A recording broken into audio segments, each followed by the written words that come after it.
This video contains spoilers for Kingdom Hearts 3. I would heavily recommend you either finish the game yourself or watch a playthrough. You have been warned.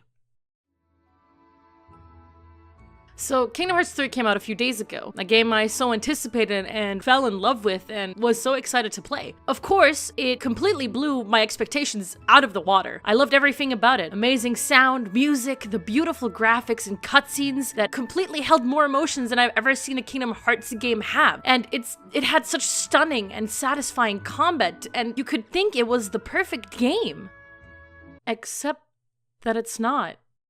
Kingdom Hearts 3 was a game to be hyped up, a game to finally bring an end to the Darkseeker saga, a game that would promise to bring fulfillment and satisfaction to the player after spending so many hours on every game. You get a compelling and amazing final boss fight, beautifully crafted out design, and emotional impact that fixed everything that Kingdom Hearts had broken in the first place. But we all know that Kingdom Hearts suffers from questionable narrative, and I have to say that this game, it just has the most questionable out of all of the titles so far. So far as to say it barely felt like a Kingdom Hearts game anymore. It honestly pains me to say this, because I have been an avid fan of Kingdom Hearts ever since it came out. I just haven't been as vocal about it as other people have. This does not mean I'm less of a fan. It was just a very personal thing to me, and in my head, I'm allowed to keep things for myself without having the entire world know about it. I've seen a lot of people already question my feelings towards Kingdom Hearts 3 with the wording of its narrative has always been questionable, which is, well, it is a true statement. But at the same time, should we really be allowed to expect a bad narrative and be fine with it? Of course, bad does not translate to cheesy. A good portion of everything that Kingdom Hearts has been was cheesy, full of love and message of friendship, hearts and the occasional darkness shoved in. Every single installment of the series had this regular KH flow in it. What was so drastically important about this is that the characters in every game were shoved into a given world that occasionally played scenes from the actual source material before focusing on the characters in their scene. Kingdom Hearts 3 did the complete opposite. Instead of doing what the previous games had done, it played scenes from the source material and occasionally put in Sora, Donald, and Goofy. All I have to say to that is why? Why would they do that? Why would they literally recreate scenes from movies and put them in the game with little to no importance to the main characters? It felt like they just wanted to show off their improvements across the years by reanimating already existing scenes. If I wanted to watch Frozen, I could do so at any given point, then have it happen in the game. Why would you let me rewatch it instead of giving me what Kingdom Hearts had always done in the past?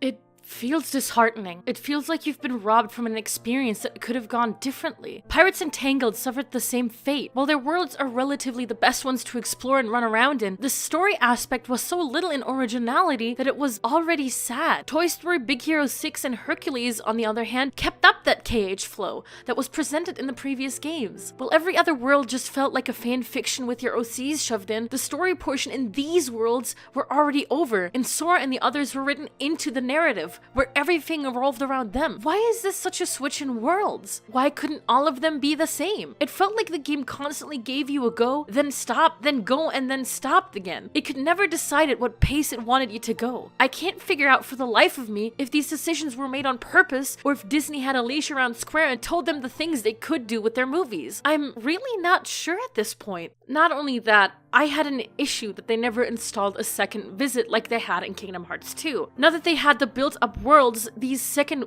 visits would have been perfect for the story since it suffered from the lack that it had from the previous games. It had a lot less worlds and it had a lot more focus onto the entire end portion of the game. It would have done the worlds that were given as recaps of movies a redeeming quality apart from gameplay. Let's focus more towards the end bit of the game. Kingdom Hearts had already written itself a mass amount of problems by introducing so many new characters in the first place. With all these problems now being brought to light, they had to promise closure to every single character, and they did it all by going down a checklist before moving on. It makes sense that it's hard to give everyone the same amount of screen time they deserve, but kind of every character suffered under the same thing that I am just going to subtly name the Kyrie Effect. Now, if you do not know what I mean by the Kyrie Effect, let me explain to you. Throughout the Kingdom Hearts franchise, we always see one character being the center of the story, and the mere reason why most of it is driven. It was understandable that Kingdom Hearts 1 was about two young boys that went opposite ways to search for the same person. Kyrie was written as a damsel in distress,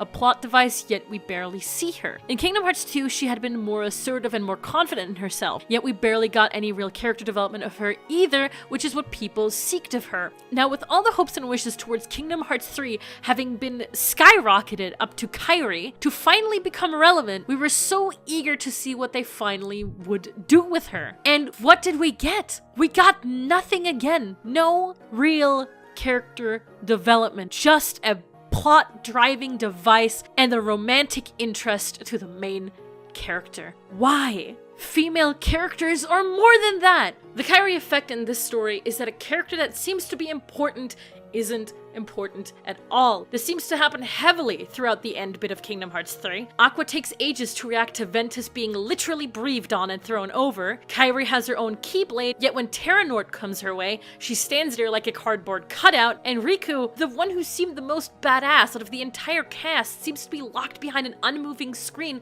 when all of this goes down. Everybody seems to give up purely on a Heartless tornado, even though they physically just reenacted the 1000 Heartless battle. I don't really see how this one is different, and everything is too late, so everyone theoretically dies. In the end, Riku is the only one who actually steps up and does something, and it honestly so much that this makes sense that they get swallowed. With the others, it was just ridiculous and instant without trying. Why couldn't they at least show a scene where they were fighting and then get swallowed to have a much more understanding impact to them getting overpowered? It bothers me. Why does the pacing of this game just feel so damn off and so weird? It has no reason to be. They reenact a back in time action, yada yada, piecing together everything, everyone almost died, and suddenly Lingering Will comes out of nowhere. Okay, but the Union Cross homage to players was really cute. It kind of reminded me of Nier, and it was a super nice touch, and I'm glad that the players got praised for actually playing the game. If you saw your name in there, I'm actually really happy for you. Now comes the real heartbreaker for everyone. The Labyrinth and the multiple battles you have to face to bring closure to the organization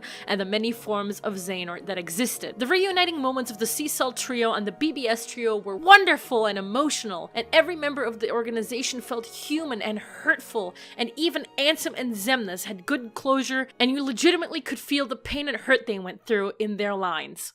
Except young Xehanort. God, I'm just so fucking glad he's gone. I think the reason that the game was hurt the way it was is that they put all of this so close together in a sense that most of it just seemed a tiny bit too easy and on the nose. Then again, it's not as bad since all the previous games had been building up to this exact moment, which is why it is such an impactful and wonderful piece of the story. Until the same thing happens again and Kyrie gets kidnapped without even fighting back, she gets glassed, dies, and we have the same bullshit that happened before just completely repeat itself. Why did we build up Axel and Kyrie to be trained so much for exactly this moment, only to do nothing? Axel at least attempted to fight. Kyrie did not. It's like all these characters we've obviously known throughout all these games again got dumbed down and suddenly don't know how to fight properly. I don't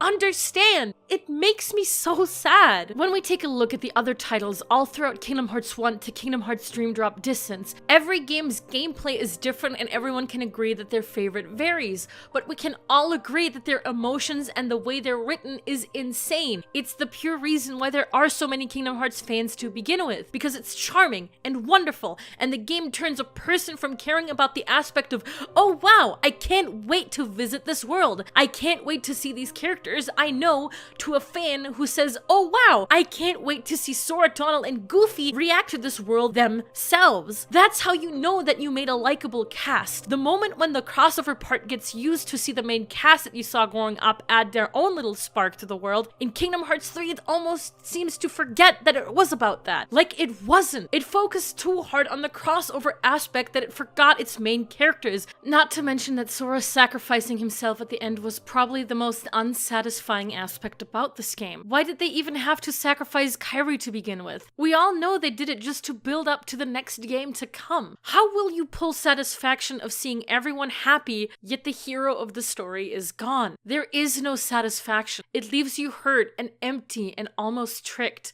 It's just not what it should be for a Kingdom Hearts game. This is another reason why I'd say Kingdom Hearts 2's ending is an unbeatable masterpiece. Riku and Sora find their way home, they see Kyrie, Donald, Goofy, and Mickey get reunited all the same, even the little tiny detail of Roxas and Naminé looking at each other. Why did Kingdom Hearts 3's ending suffer such a sad unimportance? I wish Kingdom Hearts 3 was more than what we got. I wish I could understand what the sudden change was and why it felt so distant and strained. But at the same time, I'm not disappointed either. I still love it to no end, which is exactly why I'm sitting here and making a video about this. I hope that the next title will fix what this game had done, and I am 100% still standing behind. I honestly can't wait to see what Square does next. Kingdom Hearts 3 has been my everything, and I would not be criticizing it if I didn't love it. Don't let this beat your love for Kingdom Hearts. Don't let stupid reviews that praise the game to no end, along with reviews that don't give the game credit enough and bash it for being different, don't let it cloud your judgment.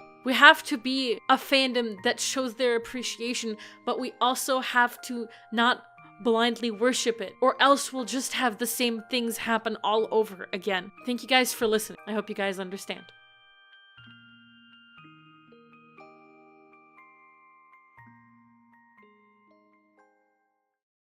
And another thing I really don't like is the fact that this game has the weirdest pacing I think I've ever seen. From the second you boot up the game, it's just like, okay, you played DDD, right? Yeah, of course you did. Okay, go. In a 30-minute time span, whereas at the very least Kingdom Hearts 1 and 2 eased you into the story with like a little daily life type deal before the game kicked off. And then, of course, there's also the whole Sora and crew play a background role in nearly many of the worlds they're in because of the fact that they're just, like, recreating the movie scene for scene.